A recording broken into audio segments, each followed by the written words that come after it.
Bonjour, dans ce tutoriel, je vais vous montrer comment changer le ciel de cette image. Alors dans un premier tutoriel, je vous avais montré comment changer un ciel avec la plage des couleurs. Mais c'est vrai qu'avec la plage des couleurs, quand c'est une couleur unie, c'est relativement facile. Mais quand il y a plusieurs couleurs, c'est plus compliqué. On y arrive très bien, mais bon, dans le tutoriel, je vous avais pas tout montré. Là, je vais vous montrer une façon différente de le faire. On va travailler avec les couches. Alors vous voyez, là on a des arbres morts un peu, là il faudra bien faire réapparaître les branches, les herbes, c'est ce qui sera le plus compliqué. Mais vous allez voir, ça se fait assez facilement, et pour obtenir ce résultat. Ça c'est une image qui m'a été envoyée par Michel, un abonné, et qui avec la plage des couleurs n'arrivait pas à changer son arrière-plan. Donc en réalisant ce tutoriel, avec les images qu'il m'a envoyées, eh bien Michel, tu pourras réaliser ton changement de ciel sans aucun problème. Quand on regarde l'image originale, on s'aperçoit quand même que c'est une image qui est lumineuse, donc les couleurs ne seront pas pareilles que dans celle-ci. On sera obligé de revoir un peu le réglage des couleurs. Je vais vous montrer pendant le tutoriel. Alors, on va ouvrir notre image originale, donc celle-ci, pour changer le ciel. On va venir à droite sur la palette des calques et on va cliquer sur le petit cadenas pour la déverrouiller. Et on va la dupliquer. Alors, pour la dupliquer, on fait un clic gauche sur l'image, et on la fait glisser en bas de la palette des calques, à gauche de la corbeille, et on lâche. Ou alors, on enfonce les touches CTRL plus J. Quand on a réalisé ça, on ouvre notre ciel, on fait un clic dessus, et on va le faire glisser sur notre image. On l'amène en haut, là, et on fait glisser, ça fait une petite croix, et on lâche. Et notre ciel est sur notre image. On l'ajuste correctement, et on va faire disparaître la partie noire du bas là. Alors pour ça, on va venir à gauche sur la barre des outils et on va prendre l'outil gomme. On fait un clic et on prend l'outil gomme. On met une dureté à 0 et on choisit l'épaisseur de notre gomme. Et on va gommer. Alors on s'assure de bien mettre un bord flou. Voilà, on va le gommer un peu. Alors bien sûr, si vous n'avez pas de partie noire comme ça, ben, vous ne le faites pas. Voilà. Ensuite, on prend l'outil déplacement et on va le réajuster un petit peu. Voilà. Voilà, qu'on masque bien tout là. Et on vient en haut et on clique sur le petit astérix pour accepter. Alors ensuite, on vient à droite sur la palette des calques. On fait un clic gauche sur notre ciel et on va le passer entre les deux images. On vient sur le calque 0 copie. On clique dessus pour le mettre en surimpression. Parce que c'est sur ce calque qu'on va travailler. Alors on va venir en haut là sur couche et on clique. Ça nous ouvre le RVB et on va choisir l'image la meilleure en contraste. Alors on va regarder le rouge. Alors vous voyez, bon ça fait du blanc, mais quand même là on a du noir, c'est pas trop contrasté. On va regarder le vert, c'est déjà un peu mieux, vous voyez, c'est déjà plus blanc, mais il y a toujours des parties foncées. On va regarder le bleu. Et vous voyez là, comme on pourrait dire, il n'y a pas photo, c'est bien cette couche qui est la meilleure. Alors, on va la mémoriser et on va la sélectionner. Donc on clique dessus pour être sûr qu'elle soit en surimpression. On va venir en haut sur sélection, on clique et on va cliquer sur tout sélectionner. On s'aperçoit qu'il y a une sélection en pointillé qui s'est mise tout autour. Ensuite, on vient sur édition, on va la mémoriser. Et on va venir sur copier et on clique. On revient sur nos couches, à droite là. On clique sur RVB pour mettre en surimpression toutes nos couches. Et on va cliquer sur calque, ce qui nous réouvre notre palette des calques. On reste sur notre calque 0 copie. S'il n'est pas en surimpression, vous cliquez dessus pour le mettre en surimpression. Et on va mettre un masque de fusion. Alors pour ça, on descend en bas de la palette des calques, à droite de FX, sur le rectangle avec le petit rond et on clique. Notre masque de fusion s'est posé à droite sur le même calque que notre image et on va le sélectionner. Alors pour le sélectionner, on enfonce la touche Alt et on fait un clic sur le masque. Notre image devient toute blanche, c'est normal. Maintenant on va coller notre couche. On vient sur édition et on va cliquer sur coller. On s'aperçoit à droite sur la palette des calques que notre couche a pris la place du masque de fusion. Alors on se rend compte que la couleur blanche est le ciel et la couleur foncée est les arbres et les herbes. Nous, ce qu'on veut, c'est l'inverse. C'est faire disparaître le ciel, donc il faut qu'il soit noir, et conserver les arbres et les herbes. Donc il faut qu'elles soient blanches. Donc on va inverser le négatif. Alors pour cela, on enfonce les touches CTRL plus I. Voilà, on se rend compte que le noir est devenu blanc et que le blanc est devenu noir. C'est le masque de fusion, vous connaissez comment ça fonctionne. Le blanc laisse apparaître la couleur, le noir la masque. Donc si je clique sur mon image là, à droite sur la palette des calques, j'aurai bien changé mon ciel et mes arbres et mes herbes apparaissent.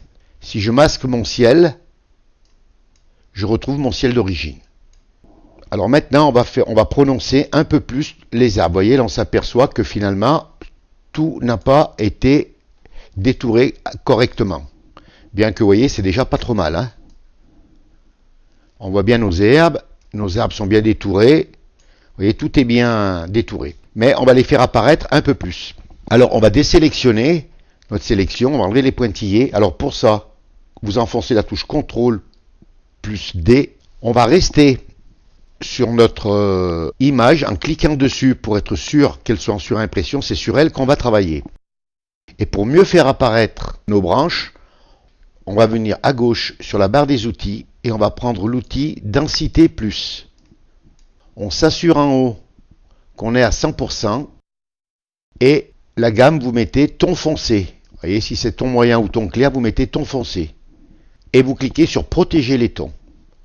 Vous faites un clic droit et vous mettez une dureté à 100%. Pour démarrer, hein, on pourra la réduire si on veut. Hein. On fait un petit clic à l'extérieur de la sélection. Et là, on va grandir un peu. On va gommer dessus. Et regardez comme ça fait apparaître nos branches. Alors, c'est un travail de patience. Hein.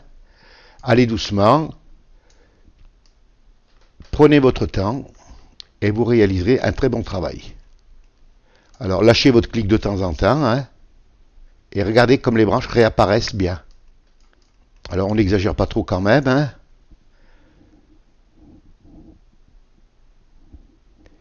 Et on fait ça sur toutes les petites branches.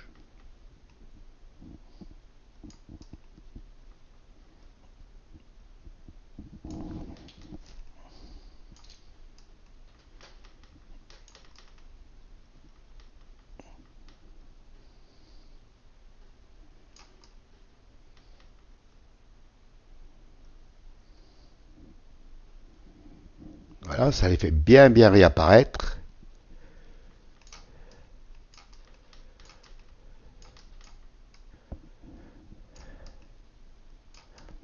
Voilà, insistez bien. Hein. Voilà, et puis quand vous redescendez un peu sur le bas, là, eh bien, n'hésitez pas à mettre une dureté à 0 et à réduire votre exposition. Vous la mettez par exemple à 50%. Et vous jouez comme ça avec les... Vous grandissez votre pinceau. Et vous voyez, on fait très bien réapparaître le tout. Hein. Voilà, je vais aller un peu plus loin. Voilà. Voilà, et vous faites comme ça ben, toute votre image. Voilà. Ensuite, si en bas là, bon là c'est relativement pas trop mal, mais si vous vous apercevez qu'il y a des manques ou qu'il y a quelque chose qui ne va pas, que votre image du paysage ne réapparaît pas correctement, vous venez à droite sur la palette des calques et vous cliquez sur le masque de fusion, là, sur le négatif. Vous voyez, ça le met en surimpression, il y a une sélection qui s'affiche autour qui nous indique que c'est sur lui qu'on va travailler. On vient à gauche sur la barre des outils et on va prendre l'outil pinceau. On met la couleur blanche de premier plan et là on peut mettre une dureté à 100% et là on peut faire réapparaître les parties qui n'apparaissent pas correctement du paysage. Alors n'allez pas trop haut hein, quand même. Alors si éventuellement vous voulez venir un peu près là, eh bien vous réduisez votre opacité, ben, elle était à 31. Hein. Voilà, ça va très bien. Là. Et voilà. Alors si vous voulez par exemple faire réapparaître un peu plus vos branches, eh bien n'oubliez pas de cliquer sur votre image là pour la mettre en surimpression. Vous prenez votre outil Densité Plus et là vous pouvez, on va réduire un peu l'exposition, on va la mettre à 30 et vous pouvez donner des petits coups légers pour faire réapparaître un peu plus vos branches. Alors n'exagérez pas trop, hein, voyez là c'est bon. Hein. On peut redonner un petit coup sur celle-là. C'est celle-ci qui est la plus importante. Donc maintenant on va donner de la saturation au ciel. Alors pour ça, on vient à droite sur la palette des calques et on va cliquer sur notre ciel pour le mettre en surimpression. Pour que le calque de réglage saturation se pose au-dessus. Donc on descend en bas de la palette des calques sur le rond à moitié rempli et on clique. Et on va cliquer sur teinte et saturation. Et là, le calque teinte et saturation s'est posé au-dessus de notre ciel. On amène notre petite main entre les deux calques, on enfonce la touche Alt et on fait un clic gauche. Ce qui veut dire qu'on va travailler uniquement sur notre ciel. L'image du dessous ne sera pas touchée. Et là, on vient sur saturation et on va faire un clic gauche et on va pousser le curseur à droite. Alors si je le pousse à droite, et ben voilà, j'exagère. Hein. Si je le pousse à gauche, et ben j'enlève toute la saturation. Alors là ensuite, c'est des réglages que vous effectuerez vous-même hein, en fonction de l'image que vous avez. Bon là je vais mettre comme ça et je vais lâcher. On vient sur les petits astérix là, on clique pour fermer. Alors maintenant, puisque notre ciel a du bleu, a du jaune, un peu de rouge, hein, on va répercuter ces couleurs sur notre paysage. Alors on vient à droite sur la palette des calques, on clique sur notre calque pour le mettre en surimpression. On descend en bas de la palette des calques sur le rond à moitié rempli et on va mettre un calque de réglage balance des couleurs. Et vous cliquez sur balance des couleurs.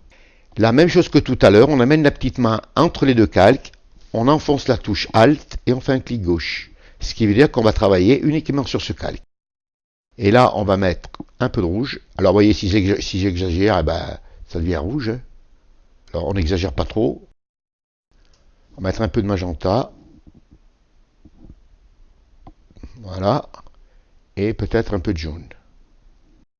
Alors, bien sûr, ce sont des valeurs que moi je vous donne. C'est en fonction de mon image. Hein. Vous ferez en fonction de l'image que vous avez. Alors, peut-être je vais remettre un peu plus de vert parce que nos herbes, voilà.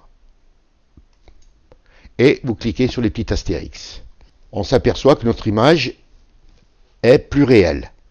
Alors maintenant, si on veut faire un réglage global, par exemple, qu'on veut régler, qu'on veut donner de la couleur aux arbres et au ciel, mais en même temps. Donc toujours pareil, on s'assure que notre calque d'en haut de la pile soit actif. On redescend en bas de la palette des calques, sur le rond à moitié rempli, on clique. Et par exemple, on va mettre un calque courbe. On va cliquer sur courbe. Et là, eh bien, je vais faire un réglage en fonction de ce que je veux. Je peux faire un S. Hein. Vous voyez, plus, moins. Voilà, on en met très peu. Hein. Alors, si toutefois le calque réglage courbe ne vous convient pas, eh bien, vous fermez et vous cliquez dessus et vous le supprimez. Et on revient en bas de la palette des calques et on en met un autre. Alors, par exemple, je vais mettre de la vibrance. Je clique sur vibrance et là, et je rajoute de la couleur. Alors, la saturation, moins, plus. Voilà. Et quand c'est fini, je clique sur mon petit astérix là. Et voilà, on a changé le ciel, on a récupéré notre arbre correctement, on a toutes nos petites branches, nos herbes. Notre arbre là est bien détouré. C'est une photo qui est relativement réaliste. Et c'est un travail qui est correct. Alors bien sûr, vous pouvez à tout moment revenir sur vos calques de réglage hein, en cliquant dessus. Hein. Vous voyez, si je fais un double clic, je réouvre. Donc je peux revenir sur mes couleurs à tout moment. Elles ne sont pas destructives. Si toutefois le calque de réglage que vous avez mis ne vous convient pas, eh bien vous le supprimez. Voilà, ce tutoriel est terminé. Si vous avez aimé, vous cliquez sur j'aime. Si vous avez des questions, n'hésitez pas à les poser. Abonnez-vous à la chaîne. Je vous dis au revoir, merci et à une prochaine fois.